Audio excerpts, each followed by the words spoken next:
जरा सोचिए, आप सुबह नींद से उठते हैं, मोबाइल उठाते हैं और पहली खबर आप जो देखते हैं वो होता है कि पेट्रोल खत्म होने वाला है। आप तुरंत गाड़ी लेके पेट्रोल पंप पहुंचते हैं और वहां आपको दिखाई देती है बहुत लंबी लाइन। इतनी लंबी लाइन जो शायद आपने नोटबंदी या कोविड के दौरान वैक्सीन लेते समय भी ना देखी हो।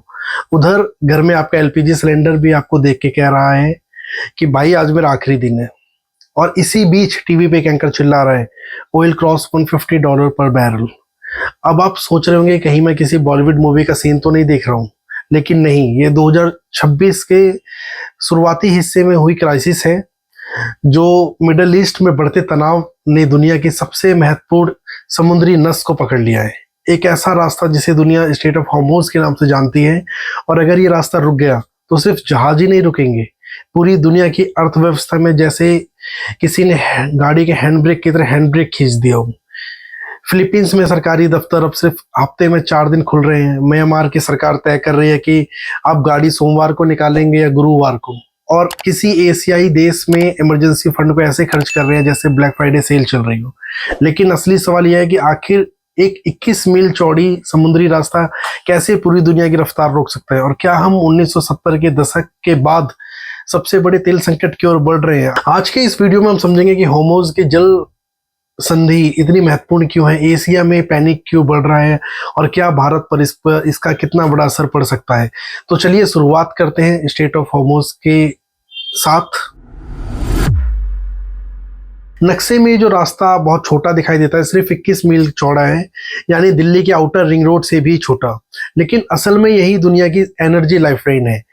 दुनिया का कुल तेल का लगभग 20% हिस्सा इसी रास्ते से होकर गुजरता है। हर दिन करीब 20 मिलियन बैरल तेल होर्मुज़ की जल संधि से होकर दुनिया के अलग अलग देशों तक पहुंचाया जाता है। मतलब अगर ये रास्ता बंद हो जाता है तो दुनिया के कई देशों की अर्थव्यवस्था ऐसे खड़ी रह जाएगी जैसे ट्रैफिक सिग्नल पर स्कूटर बंद होकर खड़ा होता है। लेकिन असली कहानी यही खत्म नहीं होती। 2024 के आंकड़े बताते हैं कि यहाँ से गुजरने वाला 80% कच्चा तेल, 83% एलएनजी गैस सीधे एशिया की तरफ जाता है। यानी अगर ये रास्ता बंद होता है तो सबसे पहले झटका अमेरिका को नहीं लगेगा बल्कि एशिया को लगेगा। जापान, भारत, दक्षिण कोरिया, चीन, इन सभी देशों की ऊर्जा सप्लाई किसी न किसी रूप से इसी रास्ते से होकर आती है। और जैसे ही युद्ध के कारण जहाजों की आवाजाही धीमी हुई, पूरी सच्चाई सामने आ गई है। इसका असर पूरी तरीके से साउथ ईस्ट एशिया में देखने को मिल रहा है। और वहीं अगर हम बात करते हैं साउथ ईस्ट एशिया के क्राइसिस के बारे में, तो मान लीजिए कि जैसे किसी ने पैनिक बटन दबा दिया हो। यहाँ अगर हम बात करें फिलीपींस की, तो यहाँ की सरकार ने दफ्तरों को 4 दिन वर्किंग के रूप में स्टार्ट कर दिया गया है, यानी अब सरकारी कर्मचारी आधे से कम समय ऑफिस में बिताएंगे।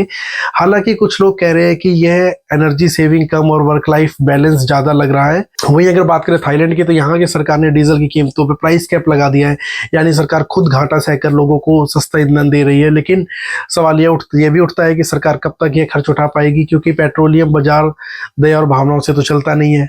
और उधर म्यांमार ने अल्टरनेटिव ड्राइविंग रूल्स चालू कर दिए हैं, यानी कि आप किस दिन गाड़ी चलाएंगे किस दिन नहीं चलाएंगे ये सरकार तय करेगी। विशेषज्ञों का कहना है कि होर्मुज़ कुछ हफ्ते के लिए बंद अगर रहता है तो इन देशों की अर्थव्यवस्था ताश के पत्ते की तरह गिर जाएगी।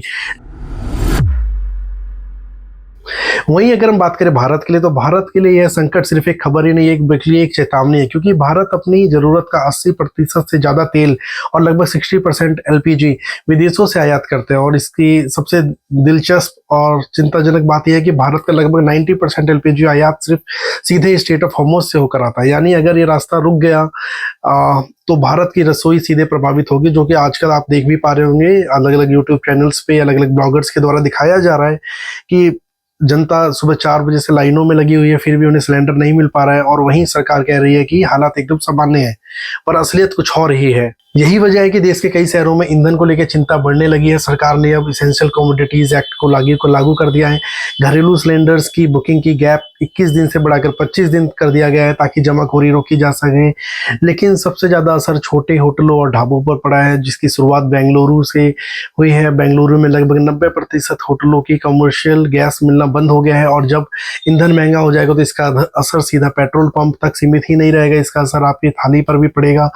क्योंकि जैसे ही ट्रांसपोर्ट महंगा होगा, सब्जियां, फूल, दूध, रोजमर्रा का सामान भी आपको महंगा ही मिलेगा।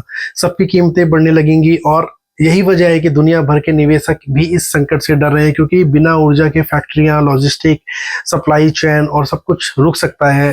अभी हाल ही में मोरबी के 6000 कंपनियां बंद हो चुकी हैं। अगर यह संकट ऐसे ही लंबा चलता रहा तो 2026 के अंत तक दुनिया ग्लोबल क्राइसिस की ओर बढ़ जाएगी। तो क्या इस संकट से निकलने का कोई रास्ता है? विशेषज्ञ 2 रास्ते बताते हैं। पहला, डिप्लोमेसी। दुनिया भर के देश कोशिश कर रहे हैं कि समुद्री रास्तों को युद्ध से बाहर रखा जाए, क्योंकि अगर ऊर्जा की सप्लाई रुकती है तो दुनिया की अर्थव्यवस्था एक साथ झटके में नीचे गिर जाएगी। दूसरा समाधान है रिन्यूएबल एनर्जी। यह संकट हमें याद दिलाता है कि तेल पर अत्यधिक निर्भरता कितनी खतरनाक हो सकती है। जो देश तेजी से सोलर एनर्जी, विंड एनर्जी और इलेक्ट्रॉनिक व्हीकल्स की तरफ बढ़ेंगे, भविष्य वही सुनिश्चित कर पाएगा। लेकिन सवाल यह है कि क्या दुनिया के पास इतना समय है? 2026 का तेल संकट सिर्फ एक युद्ध की कहानी नहीं है, यह एक चेतावनी भी है कि हमारी आधुनिक दुनिया बहुत बेहतर कमजोर कड़ियों पर टिकी हुई है। एक छोटा सा समुद्री रास्ता पूरी दुनिया की अर्थव्यवस्था खतरे में डाल सकता है या डाल दिया है। आने वाले कुछ ही महीने दुनिया की दिशा तय करेंगे। अब सवाल सबसे बड़ा यह है कि क्या भारत इस संकट से सुरक्षित निकल पाएगा, या हमें भी बड़े ऊर्जा नियम लागू करने पड़ेंगे? अपनी राय कमेंट में बताएं। अगर आपको ये विश्लेषण या एक्सप्लेनेशन अच्छा लगा हो तो वीडियो को लाइक करें, सब्सक्राइब में। मैं विष्णु प्रसाद, मिलता है अगले वीडियो में।